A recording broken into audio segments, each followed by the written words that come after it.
I'm gonna have to go at it again.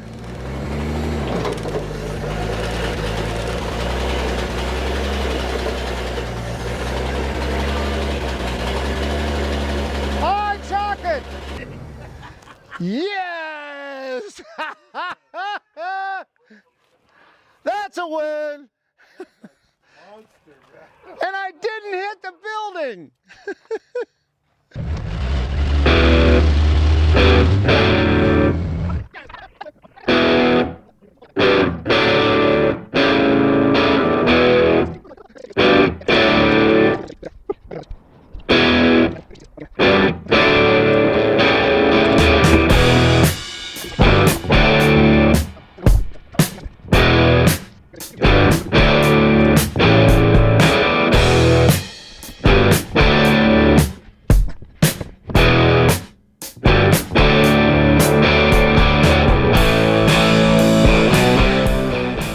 Okay, well, that was a win. That was a huge win. I've got decking up here. You know, I'm going to spread this out a little bit so I can move around up here, but I'm super happy to have this decking up here. Now I just got to figure out how I want to do these walls. And once I figure that out, then just get everything set up and off I go. Good morning.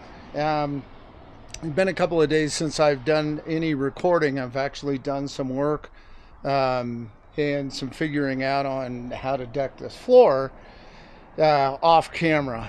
And what I have done is, you'll see that little ledge or ledger over there, which is just like this one.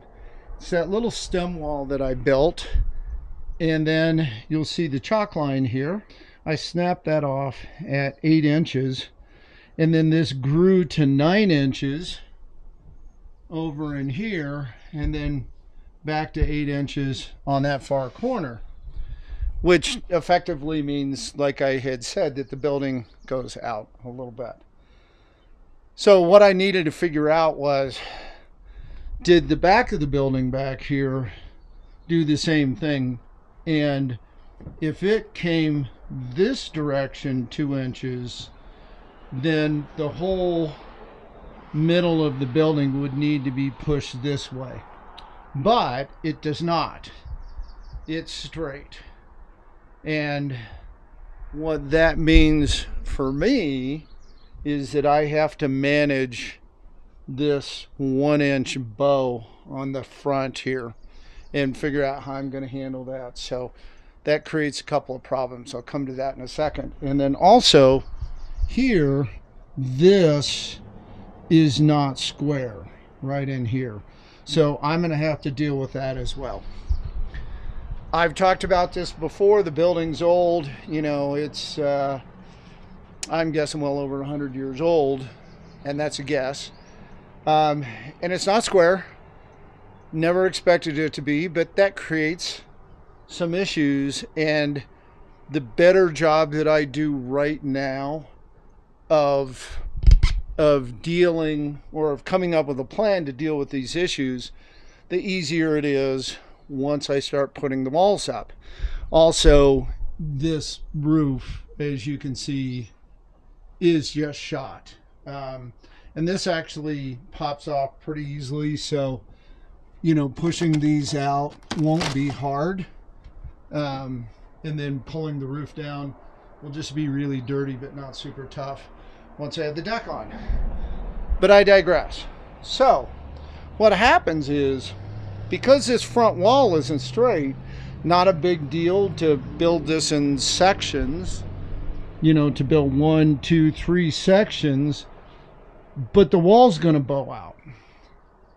Not a big deal on the wall, but when you start working on these top plates, and you can see them over here, when I cut those rafters, I have to account for that 1-inch bow up front, because if I cut those rafters to that extra inch from the center, and you'll see that when I'm cutting the rafters, it would actually cause the roof where this bow is to actually come up. So the top of the roof would not be in through here.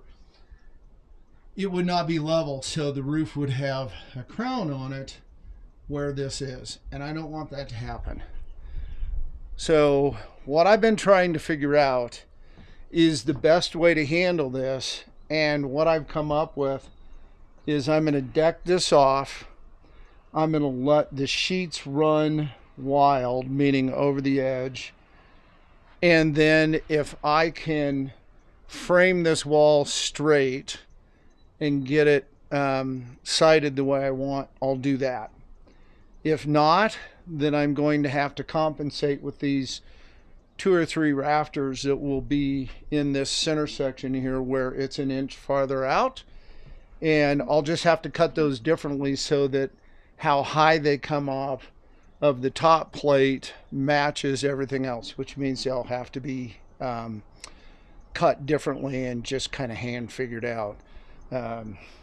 So that's kind of a long way of saying it's a bit of work to do.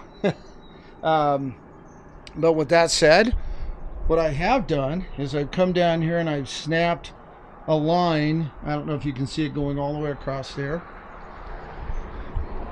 I've snapped that line at 47 inches so that the full sheet, where this goes out an extra inch, will go right to the edge there. That 47-inch line gives me the ability to run my sheet square along this direction here, and it gives me my point of reference to build the rest of it. The other issue that I'm running into is that this floor may end up being about a half an inch too long, or an inch too long, meaning from this point to that point is 16 feet. But if I run those sheets an inch off, then I'm an inch short over here. So I'm gonna have to figure that out as well. So there's a lot to kind of figure out as I go. But to get started, I'm going to take this very first sheet of plywood that I'm standing on right here, and I'm going to notch it for that and this, and then cut it so that it fits along this wall here. Okay, first sheet. Let's get started.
Well, not sure when the recorder cut off, but we've got the final piece of floor decking in. Now, with that said, you'll see here that we still have the little stem wall side there, but I'll get that done later. But the floor, the majority of it is in. I got a little scrap left over right down there. Unfortunately, it won't be enough to do all of it, but it'll be enough to get me started. So we are finished with this phase, man. Yay. Talk a little slowly there, buddy. I'm exhausted. Are you? Yeah. Are you tired? Yeah, I'm hurting in places Yeah. wow. Places you're like, yeah, those places aren't supposed to hurt anymore. No, I agree. And so kind of what I'm wondering now, so I need another sheet of flooring. And so what I'm going to do, just so that you guys that are watching this understand, is I'm going to get some deck sealer, some spray sealer, and I'm going to seal the top of this floor because this roof is going to be, it's probably going to be exposed for 6-8 weeks before I get decking on it. So, yep, before I get that, yeah, that's got to come down. So it'll get wet. So if I spray this, then the floor decking, the sheathing that's down does not, it won't curl up as much. And then I'll get my other sheet, build my stem walls, and then this roof can start coming down. And once the roof comes down, then I can start figuring out the sidewalls and getting that done. So, I don't know, Tom, what do you think? Are we finished for today? Close. Yep. 5 more nails. 5 more nails, and then we're finished for today. I'm going to run down to the store and buy what I need, so I've got it for tomorrow. But that's it for today. I will see you tomorrow, and all bright and energetic. Bye.